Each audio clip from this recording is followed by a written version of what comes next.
Hi friends, welcome to my channel. ఈరోజు వీడియోలో వచ్చేసి నేను బోటి ఫ్రై రెసిపీ మీకు షేర్ చేస్తున్నాను ఫ్రెండ్స్. డైలీ ఈవినింగ్ వచ్చేసి నేను మీకు ఏదో ఒక రెసిపీ షేర్ చేస్తున్నాను కదా. ఎందు గురించి అంటే చాలామంది వ్లాగ్లో రెసిపీలు చూడడానికి టైం ఉండడం లేదనేసి కొంతమంది చెప్పారు. అలాగే ఓల్డ్ వీడియోస్లో కూడా చెక్ చేసుకోవడం కష్టమవుతుంది అక్క అనేసి కొంతమంది అన్నారండి. వాళ్ళ కోసం నేను ఇలాంటి రెసిపీస్ డైలీ ఈవినింగ్ షేర్ చేస్తున్నాను. కంపల్సరీ డైలీ ఈవినింగ్ వచ్చేసి నాది ఏదో ఒక రెసిపీ వస్తుంది ఫ్రెండ్స్. మీరు తప్పకుండా చూసి ఎలా ఉంది అనేది నాకు కమెంట్స్లో షేర్ చేసి అలాగే నా వీడియోకి ఒక లైక్ చేయండి. నా రెసిపీకి ఫస్ట్ బోటి ఫ్రై చేసుకోవడానికి బోటిని అంతా క్లీన్ చేసి పెట్టుకోవాలి అండి. తర్వాత దీన్ని ఎలా ఫ్రై చేసుకోవాలి ఇప్పుడు చూద్దాము. ముందుగా దీనికోసం స్టవ్ మీద వచ్చేసి ప్యాన్ పెట్టి ఇందులో కొంచెం ఆయిల్ వేసుకోవాలి అండి. ఆయిల్ వేడెక్కిన తర్వాత బగారా సామాన్ మొత్తం వేసుకొని ఇందులో కచ్చా పచ్చగా దంచిన వెల్లుల్లి అనేది వేసుకోవాలి. ఇది చాలా హెల్దీ రెసిపీ కూడా అండి.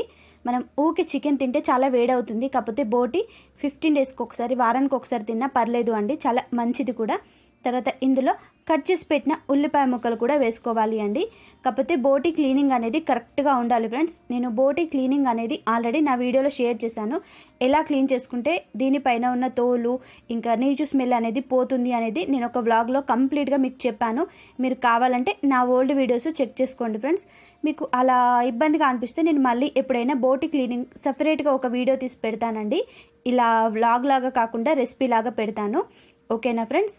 ఉల్లిపాయ ముక్కలు మగ్గిన తర్వాత ఇందులో పుదీనా అలాగే అల్లం వెల్లుల్లి పేస్ట్ వేసుకోవాలి. ఇవి రెండు పచ్చివాసన ఏమీ లేకుండా బాగా ఇలా వేయించుకున్న తర్వాత నేను ముందే బోటి వచ్చేసి తోలు తీసేసి తర్వాత వీటిని ఉడకబెట్టి ఇలా చిన్నగా కట్ చేసి పెట్టుకున్నానండి. బోటి పేగులు, బొంత, ఇంకా ఏమంటారో నాకు తెలియదు కరెక్ట్గా, కానీ ఇలా తెల్లగా అయ్యేంత వరకు తోలు అనేది తీసేసుకోవాలి. లోపల కూడా క్లీనింగ్ అనేది బాగా ఉండాలి అండి. ఇలా ఉంటేనే నీచు స్మెల్ రాకుండా ఉంటుంది బోటి ఫ్రై వచ్చేసి. ఇప్పుడు ఇందులో వచ్చేసి కర్రీకి సరిపడా పసుపు వేసుకోవాలి.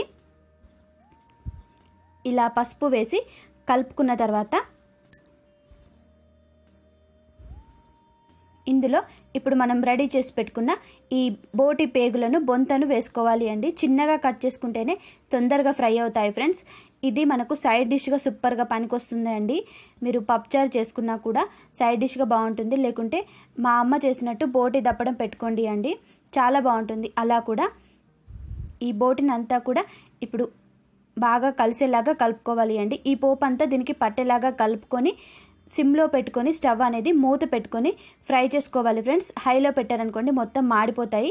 ఇవి ఆల్రెడీ సగం ఉడికించానండి నేను, కొంచెం ఫ్రై అవుతే సరిపోతుంది అండి.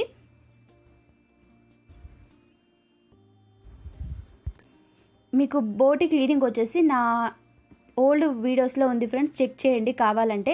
మళ్ళీ చెప్తున్నాను అందుకే. చాలామందికి క్లీనింగ్ రాగానే బోటి వండుకోరండి. చాలామంది స్మెల్ వస్తుంది అనేసి చాలామందికి అపోహ ఉంటుంది. కాకపోతే కరెక్ట్ వేలో క్లీన్ చేస్తే మాత్రం ఏమి స్మెల్ ఉండదు ఫ్రెండ్స్. ఇప్పుడు ఇందులో తగినంత ఉప్పు అలాగే కారపొడి వేసుకోవాలి. నాన్ వెజ్ కర్రీలలో వెజ్ కర్రీస్ కంటే కొంచెం కారపొడి ఎక్కువ పడుతుంది ఫ్రెండ్స్, ఒక స్పూన్ అంతా కూడా. ఎందుకంటే స్మెల్ వస్తాయి అనేసి చాలామందికి డౌట్ ఉంది. ఇంకా నాన్ వెజ్ కాబట్టి కొంచెం ఎక్కువగానే వేసుకుంటే మనకు టేస్ట్ బాగుంటుంది, మరియు ఇంకా నీచు స్మెల్ కూడా రాకుండా ఉంటుంది అండి. మీరు ఈ చిన్న టిప్పు ట్రై చేయండి ఫ్రెండ్స్ నేను చెప్పింది. ఈ ఉప్పు కారం బోటి పేగులకి, బొంతకి బాగా పట్టేలాగా కలుపుకోవాలి అండి. దీన్ని పేగుల కూర అని కూడా అంటారు. మీరు ఇందులో కర్రీ లాగా కావాలనుకుంటే మాత్రం వాటర్ యాడ్ చేసుకోండి ఫ్రెండ్స్. ఇలా ఫ్రై లాగా ఇష్టం లేకుంటే ఈ ఫ్రైని కూడా మనం రైస్లో కలుపుకొని తింటే చాలా ఎదుగవుతుందండి అన్నం వచ్చేసి. మనం చికెన్ ఫ్రై ఎలా కలుపుకొని తింటామో బోటిని కూడా అలానే కలుపుకొని తినాలి, సేమ్ ఇదే పద్ధతిలో. ఇంకా మనం సూప్ పెట్టుకున్న దానికంటే ఫ్రై చేసుకున్నదే చాలా బాగుంటుంది అండి. బోటి ఫ్రై వచ్చేసి ఒట్టిగానే తినేయచ్చు, దాదాపు ఒక్కరే తింటారండి. ఈ కూర అంతా కూడా అంత బాగుంటుందండి టేస్ట్ వచ్చేసి, కరెక్ట్ వేలో ప్రిపేర్ చేస్తే మాత్రం. ఇంకా ఇలా మధ్య మధ్యలో కంపల్సరీ కలుపుతూ ఉండాలి కర్రీని అయితే, ఎందుకంటే ఈ బోటి పేగులు మాడిపోతాయండి. మాడిపోయినా కూడా సూపర్ టేస్టీగా ఉంటాయి ఫ్రెండ్స్. ఇంకా ఇవి చిట్పట్లాడతాయి పేగులు కూడా, అప్పుడప్పుడు మనకు పైకి చిత్తినట్టు కూడా అవుతూ ఉంటాయి. నేనైతే పేగులను కొంచెం మాడినట్టు చేస్తాను, నాకు బాగా ఇష్టం. మా వారు, నేను, మా పిల్లలు అందరం అలానే తింటాము. లవిత్ తినడు, వర్షిత్కి చిన్న చిన్న పేగులు మాడిపోయినాయి అంటే బాగా ఇష్టం అండి.